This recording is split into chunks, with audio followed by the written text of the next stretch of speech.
High-Speed Edo, the company behind the budget N64 HDMI mod, has come out with a version for the Dreamcast, a budget version of the Dreamcast HDMI, which I have not taken a look at a HDMI mod for the Dreamcast. Originally, with my Ultimate Dreamcast video, I did SCART. I can't remember, but I used my RetroTink 5X Pro to upscale, and that's how I play my Dreamcast games. But I don't really play Dreamcast games. I'm just not that big of a Dreamcast fan, but it's still a cool console. Anyways, you will see in a few months that I have taken a look at the more expensive version of the HDMI mod for the Dreamcast. You'll understand why I didn't do that video first in a couple of months, but I wasn't actually planning on doing this video for a couple of months. I wanted to wait till I did the more expensive version, but then plans have changed for December, so I'm doing it now. Anyways, enough yapping, as some of you have been saying in the comments that I take too long to get started. This is the second channel. I don't give a crap. Anyways, let's see what we got in here. I normally buy this stuff in bulk, so I don't know if this is how you would receive this stuff, because I did buy like 10 N64 HDMI mods with this. So maybe you'll get the same kind of packaging, but I don't want to say, yeah, you're going to get nice hard plastic packaging, but I did. There's a lot of stuff in here that I'm like, what is this for? But we have our much smaller HDMI board here, which is fine. I don't think the size really matters here. We've got a piece of acrylic that I don't really know what it's for yet. We've got our ribbon cable that you can order this with 2 ribbon cables in case you mess up, which is pretty cool. And put the plastic out of the way here, because I don't need that anymore.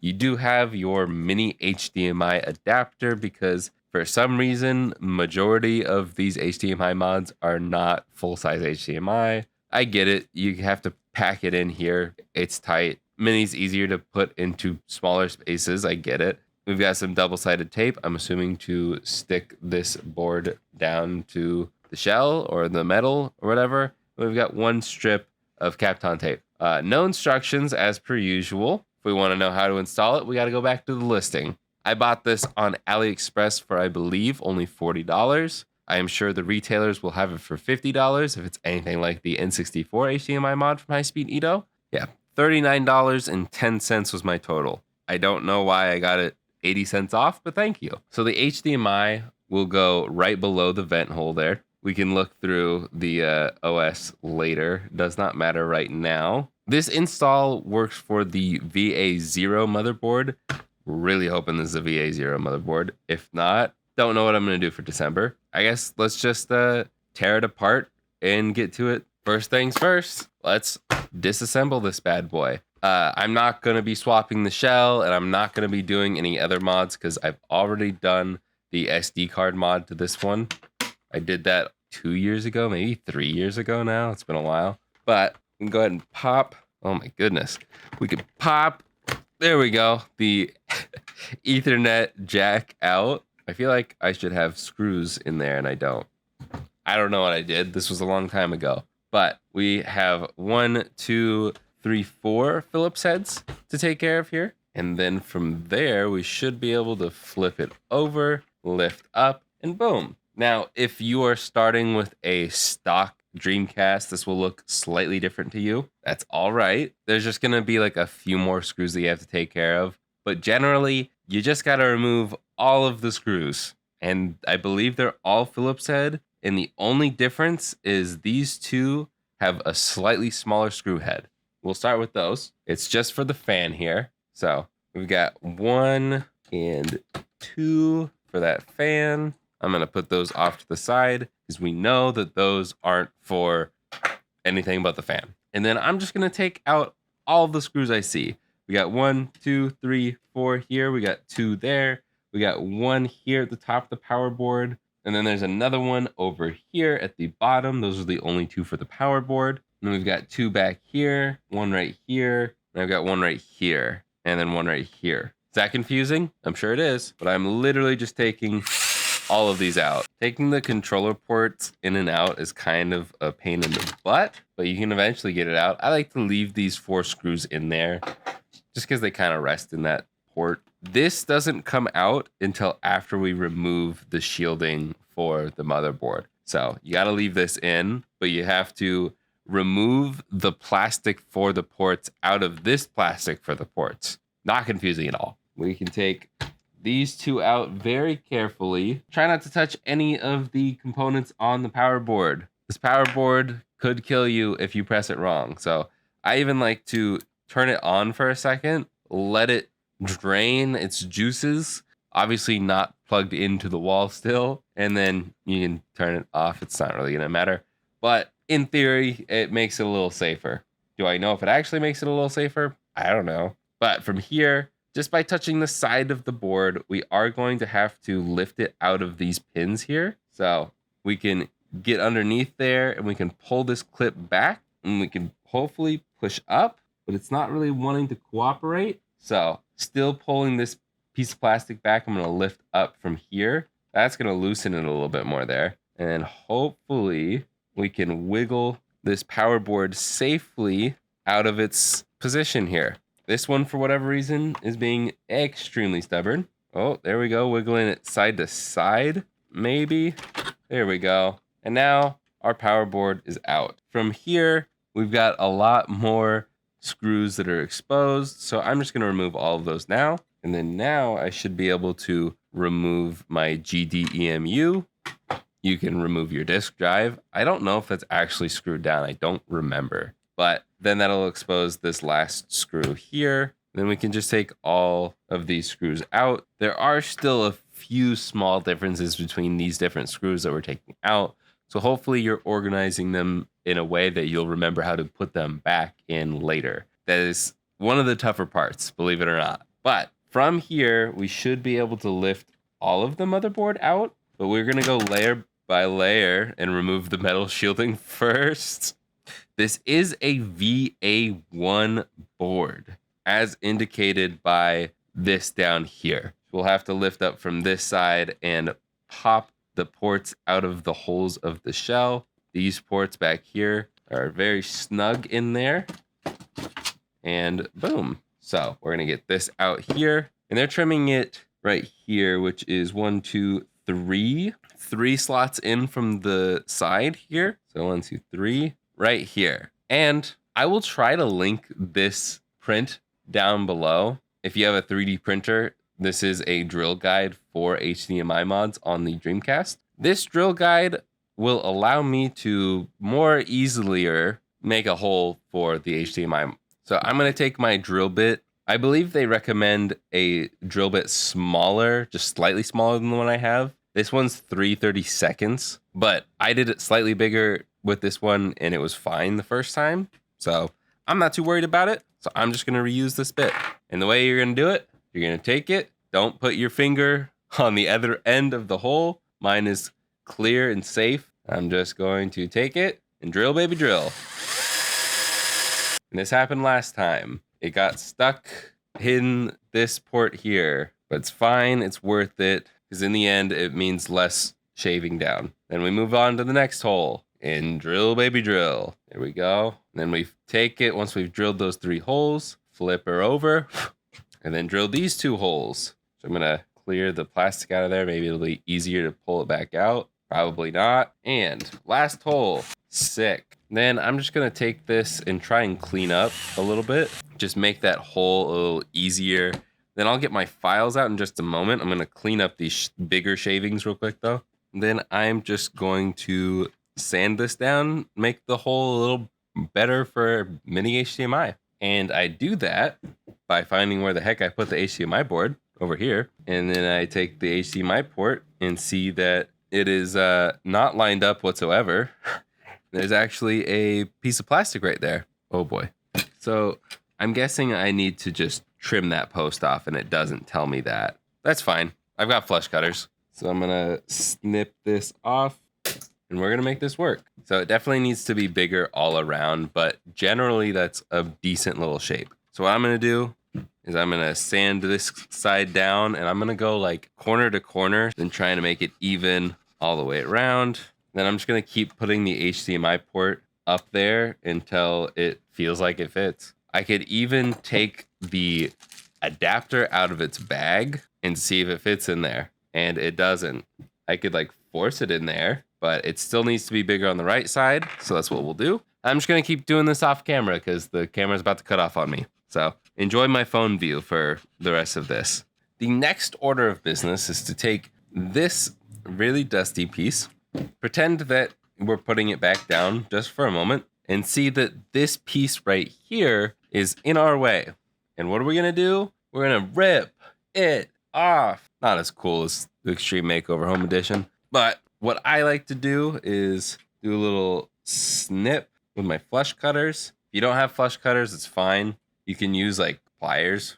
And then I'm just going to grip it and bend back and forth. And eventually it should actually rip at the seam, but I think it'll be easier if we bend this bend straight up. That way we're not fighting two bends at once. Then we can bend the whole thing back down. Then flush cutting it is a little easier there. And bending and bending. And then I like to bend it out of the way so we can get the next piece going and just work our way down the line. Try not to cut yourself when we're doing this. The metal becomes sharp when we break it. And I'm just breaking off this piece because it's getting in the way a little bit. And now that it's a smaller piece, it's easier to bend the whole thing at once. And hopefully, almost there, we got most of the rest of it off there in one fell swoop. Then we can even out the metal as best we can because it's going to be bent in a not so great way.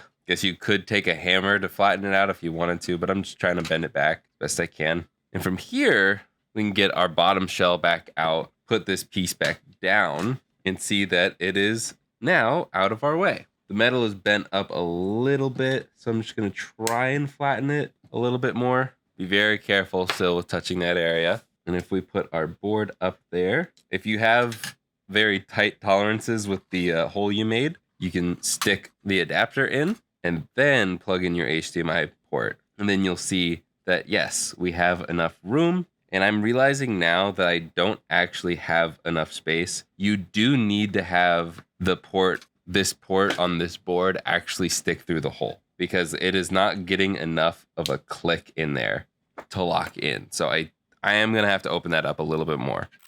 There we go. That fits in much better. Okay. So from here, it says paste a double-sided tape, put the PCB board on the metal plate, stick plastic rod onto metal plate. That's a little bit confusing, but I'm assuming they want us to put the double-sided tape down right around here. I'm covering up all of the metal that extends out to the board. And then we can peel the rest of this up. I'm assuming this is leftover. This like looks like a GBC screen mod double-sided tape cutout. So I'm assuming that's what that's from. I could be wrong though. That looks good enough. And then we can take our board and we're going to carefully put it in the hole as far as we can.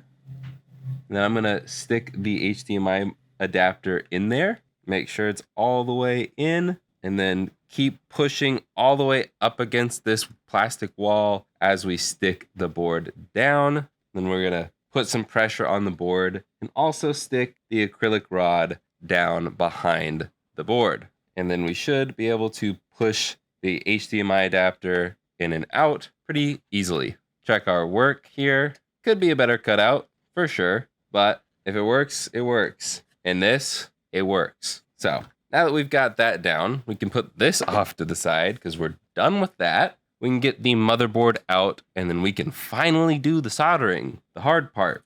Now they want us to use this Kapton tape to cover up these parts of the board later, but I'm going to use it right now to secure the ribbon cable in its place on top of the board. So as zoomed in as I can be here, I'm going to try and line this up with this chip right here. It says Sega on it because that is the most important part to get lined up. The rest of it can be worked around, but I'm going to stick the double-sided tape onto this part. We're going to line it all up here, but don't cover up the actual gold parts of this and just stick it down. It's okay if you're covering up like the CPU here and other things. It's fine. We're going to remove this when we're done soldering. But for now, this is how we're doing it. And we are going to load this up with some flux on both sides of the chip, around this capacitor, and on these resistors. And then we'll worry about this over here in a minute. But for now, I'm just going to put the tiniest bit of solder onto my iron. We're at 300 degrees Celsius. And then we're going to just drag solder across all of those pins. That was nearly perfect. There's a little bit of bridging there that might be a little hard to see because it's not zoomed in as much as I'd like, but it's pretty darn good. And we can go over to this side, do the same thing, a little drag solder. And I'm actually seeing that it's a little slightly off over here. So I'm going to try and lift this end up. And I'm going to remove the Kapton tape that we just put down since I have got the rest of it soldered into place. And I'm actually going to just remove the whole thing because it's just slightly off. And I'm going to clean up my mess and we're going to start over. This is tough. It's not easy to do. I do not recommend this for most people. Okay. Now that I think I've got it lined up, I'm just holding it here with my finger. I'm going to reflow the solder there. I'm going to reflow the solder here. That is so much better lined up. I will show a picture at the end here when it's all done because this is not zoomed in nearly enough. But for my eyes getting close up to it, it's small enough that I can still see it. It's not so small that I need the microscope, but for teaching purposes, maybe I should be using the microscope. But we're just going in here, and this was nearly perfect on that second run there. Just need to fix a couple of mistakes, and boom, we're good. This is really hard to teach. I'm just saying that now. As someone who was not formally taught how to solder, someone who learned on his own watching YouTube videos, I'm trying my best to teach you guys, but once it gets to this kind of stuff, I don't want to teach you unless I'm like very confident in my abilities. And I'm pretty confident, but I'm not so confident that I want to like give you tips on something that is hard to do that I don't properly know how to do. I just know my way of doing it. That makes any sense. It probably doesn't. Anyways, let's move on to the easier stuff. Now our resistors are actually lined up with these pads and the capacitor over here. So we can go ahead and add some fresh solder to there, and then add some fresh solder to there, and to there, and to there.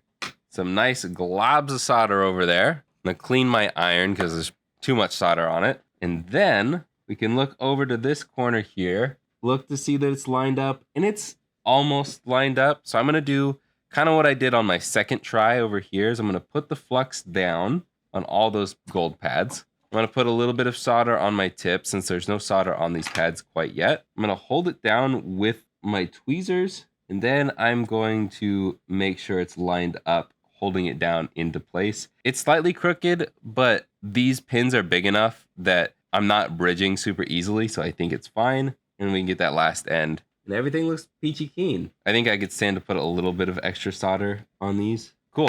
Everything looks good. Nothing looks like it's bridging. Everything looks like it's attached. The only thing I'm like slightly questioning is like right there. From that angle, it looks better, but it doesn't quite look soldered down, but I'm not going to jack with it. It looks fine. It looks like it could be better, but it looks fine. I'll test it later. The last bit we need to do for soldering is flip this around. You don't want to crease it fully. We're just going to bend it a little bit so it kind of stays. Clearly, it's not staying fully. We're going to take two of the 3 wires that they include. I'm actually going to reuse that Kapton tape to hold this down real quick. We're going to get some flux on the 2 pads that have the longer string of letters up there. We're going to put some solder on both of those pads. We're going to solder 1 wire to each of those. And then we're going to go all the way down to the bottom of the board, right around here. These 2 that are next to each other, not the 2 that are slightly spaced further apart, but these 2 here, we're going to solder those wires to. The top one goes to A. A is on top, B is on bottom. So we're going to solder this one, the A wire, to the top one. We're going to solder the wire that goes to the one with B to the bottom. B for bottom. And that is it. That is all the soldering that we need to do. We can go back over to the top of the ribbon cable, and we can actually cover up those parts right there so it doesn't short to our metal, because this is going to rest on the shielding over here. We're going to lift the bail up We're gonna place our motherboard like this so we can put the ribbon cable into its connector. We're gonna try to make it as flat as possible by pushing it with our fingernail in there and then locking it down. Mine looks slightly crooked, so I'm gonna redo that. We do not want it to be crooked, and then lock that down. It still looks slightly crooked, but I don't think I can get it any better. So, while making sure our wires are not over any screw holes, we're gonna flip this board over and we're gonna put the ports into their holes and put our motherboard back down into place. Make sure we're lined up on this side over here for that port. And I think everything's good. From here, you're probably gonna wanna go ahead and test it because you don't wanna have to put everything back together and then find out, oh, you did it wrong and you gotta do all the stupid screws again. If you have the GDEMU like me, you could just plop it back in. You can just plop the disk drive back in. I don't think you actually need the disk drive plugged in to test it. I'm not gonna test it here because I'm bold. Also stupid, I'm stupid. So we're gonna put the controller slot plastic in here. We're doing that now because otherwise it's gonna be a pain in the butt to put back in. Then we're gonna take our metal here and place it down like that. And then we can put a bunch of those screws back in. Then we can put our GDEMU back in, or maybe for you, your disk drive, slapping that in there. For me, I have to put this long screw in there. And then there's a shorter screw. I don't remember which one. I think it's this one that goes in here. Then we can put this back in. Very important that we put this piece of plastic back in. And once again, extremely carefully put your power supply in its place. You're gonna wanna line these pins up with this and then push down until it clicks in. But you don't wanna be like me because we want this wire to go underneath. So now we can push this back down into place. We also don't want the wire to go fully underneath because we need that screw hole open and available. Then we can screw the PSU down with its 2 screws and then get the power switch in there. Then we can put this back in its place. Again, we have to carefully line up the ports in the plastic of the shell, and it's a pain in the butt, but eventually you should pop it in there. Boom. Plug the ribbon cable in as well. Then we should be able to screw these down. And then we've got our littler screws for the fan. Then we can take the top half of the shell, put it down on top. Everything should hopefully line up and click into place. Flip her over, and we can put our 4 Phillips screws back in. And then we can slap the Ethernet port back in, which is actually a dial-up port, the phone line port, but we're done. HDMI port installed. Let's go test it out. I have all 4 consoles, or at least all 4 different types of inputs that I can do plugged in right now. What you're seeing at the moment is the very basic red, white, and yellow cables plugged into an AV to HDMI adapter. There's no upscaling. It is stretched to 1080p from, I think, 480p. Don't quote me. Don't know what it is. But that's what we're starting with. We're going to load up Crazy Taxi because that's my favorite game. I just have to have the right controller because I got 2 consoles and 2 controllers set up right now. Right now, it looks pretty bad, but like I said, very basic. It's probably even worse than just basic AV because this HDMI adapter sucks, but that's because it's not an upscaler. It's not anything special whatsoever. Sound is fine. It's good enough. And what's important is we can actually hear it when we have the Elgato setup plugged in. That's a problem with the HDMI mod for the N64 from High Speed Edo. The audio is glitchy on my Elgato. I don't know if that's all capture cards or just mine.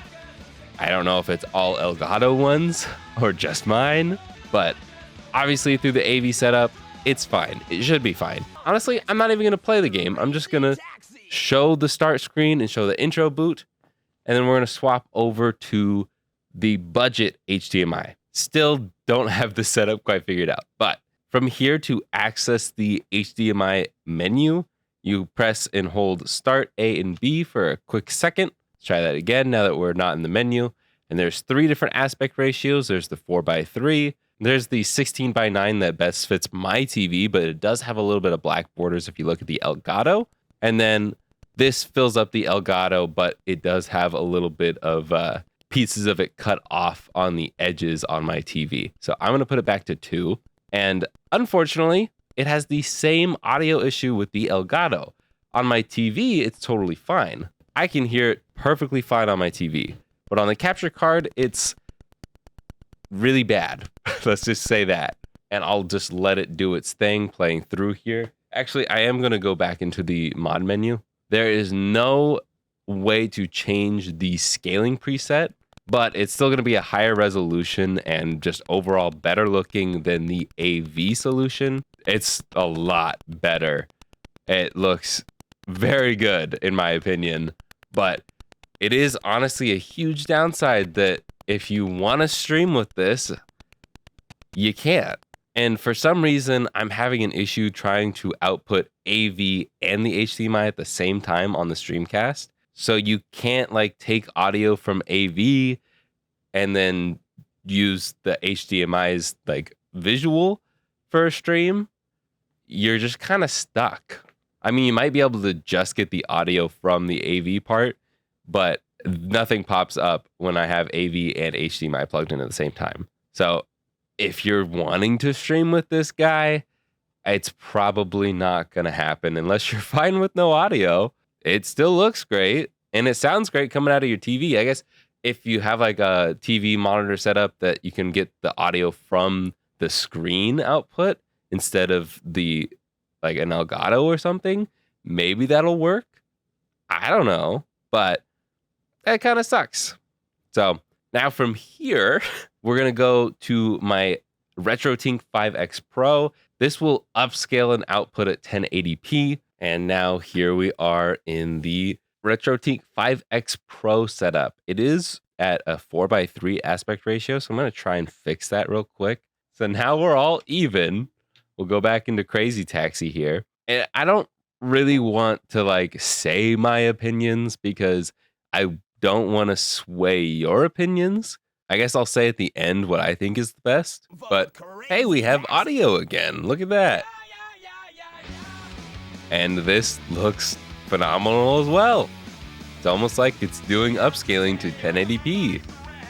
And it has a lot of customization settings that I can mess with. Yeah, I definitely want to say my opinions, but I'm going to save it for the end. Or maybe I'll just save it for the review. Because this is just a tutorial, not a review. But I also did want to compare all these 3 because I need to compare all these 3 for the review. And I don't know, it just feels like I should slot this in at the end here. But dang, this looks good. I guess I'll wait for the text to pop up so you can see more text than just the press start button. I think like the vertical lines are more obvious on this one. I don't know if it's because of VGA or whatever, SCART. I don't know what the old video standards really do or mean. I'm sorry.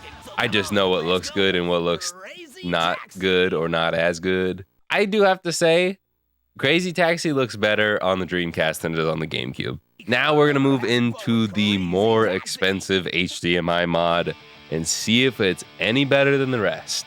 It's obviously going to be better than the AV. And this one is also at a 4:3.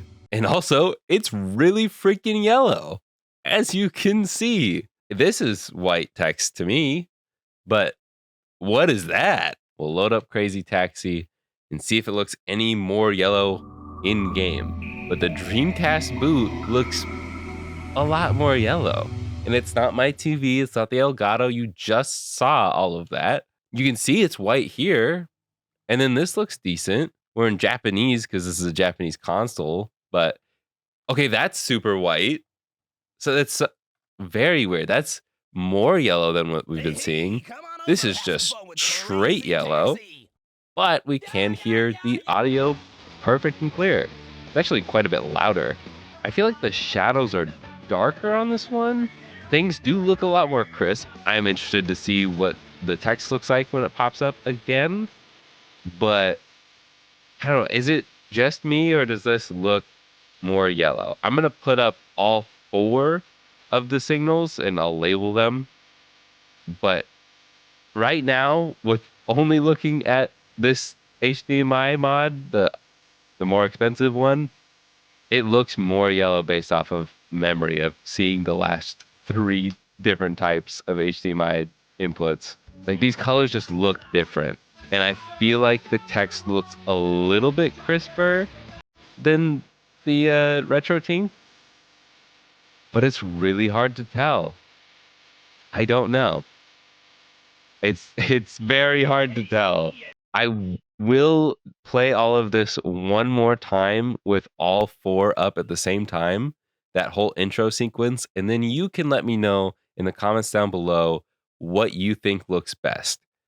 Because right now, I don't know. I'll put my opinion up right now when I'm looking at all 4 at the same time, but in my head right now, before I do the quad setup, before I see all 4 at the same time, I think the RetroTink setup with SCART RGB and doing the RetroTink upscaling looks the best. I think it has the best colors. I think that the more expensive HDMI does look crisper and better than the budget HDMI, but price to performance wise, I don't think it looks better enough. I think the budget HDMI is just slightly easier to install, way cheaper, and just the more expensive one doesn't do enough to justify the big jump in price. So I think you're better off getting the budget HDMI unless you're a huge Dreamcast fan, then maybe you should spring for the more expensive one, or just use the RetroTink to upscale because that looks great too. And obviously, AV is just the worst. I know I just gave it a mini review there, but go check out the full review on the main channel because I'll have a lot more details there and I'll have my argument a lot better in writing because I am way better at talking when I'm scripted. But if you have any questions or concerns, if you need help more trying to install this, let me know in the comments. I can try my best to help you, or you can join the Discord. And we've got people in the Discord that are smarter than me that can help you better than I can, probably. All right, I think that's it. Bye.